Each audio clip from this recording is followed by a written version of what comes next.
দেখে মনে হতে পারে আকাশে লাল গোলাপি রং ছিটিয়ে কোনো উৎসব পালন করা হচ্ছে, কিন্তু না, প্লেনে করে আকাশ থেকে রং ছিটিয়ে দেয়া হচ্ছে দাবানলে জ্বলতে থাকা যুক্তরাষ্ট্রের ক্যালিফোর্নিয়া অঙ্গরাজ্যের লস অ্যাঞ্জেলেস শহরে। কিন্তু জানেন কি কেন এই গুঁড়া ব্যবহার করা হয়? এটা সাধারণ কোনো গুঁড়া নয়। বিশ্বে আগুন নেভানোর কাজে ব্যবহার করা সব উপাদানের মধ্যে এই গোলাপি গুঁড়াই সবচেয়ে বেশি ব্যবহার করা হয়। এর নাম ফসচেক।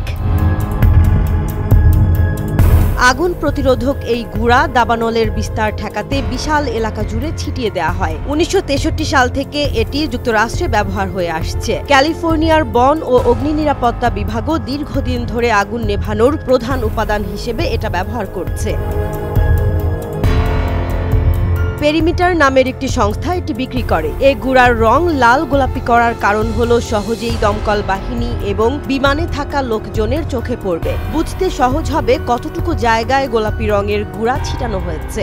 আগুন লাগার ঝুঁকি আছে এমন সব জায়গায় ছড়িয়ে দেওয়া হয় এই গুঁড়া। তবে ফসচেকের ব্যবহার নিয়ে রয়েছে অনেক বিতর্ক। সমালোচকদের মতে এটা পরিবেশের জন্য ক্ষতিকর। এতে থাকা রাসায়নিক উপাদান কার্যকর নয়, বরং এই উপাদানে জলাশয়ের মাছ মরে যায়। যুক্তরাষ্ট্রের বন পরিষেবা এই গুঁড়া যেখানে জলপথ ও বিপন্ন প্রজাতির প্রাণীর আবাস আছে এমন জায়গায় ব্যবহার নিষিদ্ধ করেছে। তবে মানুষের জীবন কিংবা জননিরাপত্তা হুমকির সম্মুখীন হলে নিষেধাজ্ঞা কার্যকর হবে না বলেও জানিয়ে দেওয়া হয়েছে।